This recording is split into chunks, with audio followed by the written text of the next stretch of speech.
Nous sommes à Kinshasa, en République démocratique du Congo. Malgré l'impact du Covid, malgré les difficultés, le pays affiche une belle dynamique pour relever ses défis économiques et sociaux.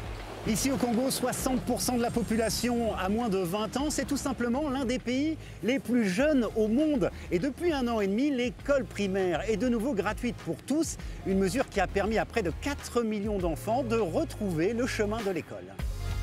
Exemple concret dans cette école où les effectifs ont été multipliés par 2. Dans cette classe, la gratuité a considérablement amélioré le quotidien et l'optimisme des enfants. Je viens à l'école, je ne paye pas, on ne me chasse pas. Et qu'est-ce que tu veux faire comme métier? Je vais être un magistrat. Ces derniers mois, l'école a dû faire face à un afflux soudain d'élèves, une situation certes parfois délicate, mais pour le responsable de l'école primaire, le bilan est très encourageant. Des enfants qui devaient perdre leur vie en restant dans la rue et commettre des bévues, maintenant ils sont dans les écoles, ils apprennent. Et chez les parents, ce qu'ils avaient comme argent à payer à l'école, ils ne le feront plus, ils feront un peu d'économie, c'est bénéfique pour la famille. Après l'école, nous partons à la rencontre du nouveau Premier ministre. Jean-Michel Sama Lukonde Kyenge a pris ses fonctions il y a 100 jours et parie sur la jeunesse pour donner un nouvel élan à son pays. Nous avons besoin d'eux. La République démocratique du Congo est véritablement à un moment particulier de son histoire, avec des changements qui donnent un nouveau cap, ce qui permet d'espérer, d'avoir de l'espoir. Le FMI vient d'ailleurs d'accorder une facilité de crédit d'1,5 milliard de dollars à la RDC. En contrepartie, les autorités se sont engagées dans un vaste processus de réforme. Objectif, améliorer le climat des affaires et garantir une croissance économique durable. En 2023, il y aura des élections ici en République démocratique du Congo et des voix s'inquiètent déjà par rapport au processus qui devrait déjà commencer par le recensement de la population. On parle d'abord d'une structure qui est supposée organiser ces élections. C'est la Commission nationale indépendante, électorale indépendante, la CENI. Et à côté de cette structure, nous avons un cadre organique, nous avons des lois qui organisent finalement, la loi électorale elle-même. Et pour finir, il faut des moyens qui permettent d'organiser ces élections, bien sûr avec un fichier consolidé. Pour moi, c'est une question de souveraineté, parce que les dernières, nous les avons eues, ça fait déjà un peu plus de 20 ans. Et aujourd'hui, en toute responsabilité, ce ne serait logique que nous puissions, du point de vue administratif, avoir ce recensement.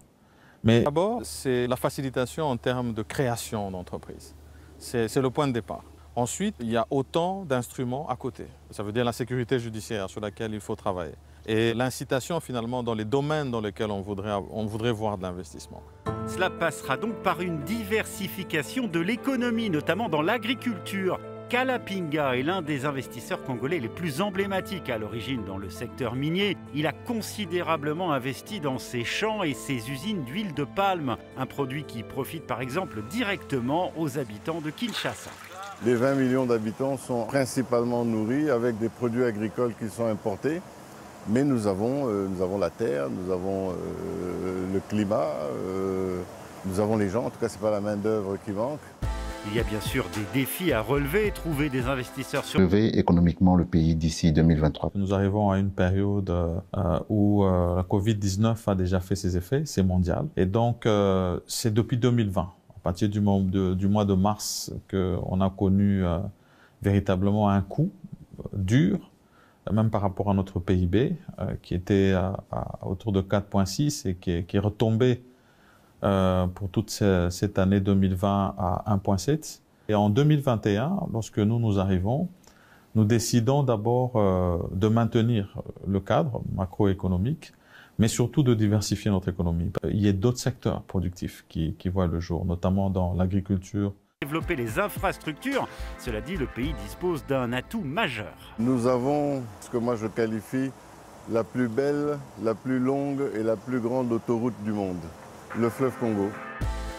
Autre secteur qui se développe, le numérique. Dans cette école, comme dans plus de 6000 à travers le pays, les enfants et les professeurs utilisent SchoolApp, une tablette éducative développée par une start-up congolaise. Parce que ce qu'il faut savoir, c'est que ce qui sous-tend actuellement l'économie ici en République démocratique du Congo, c'est le secteur minier.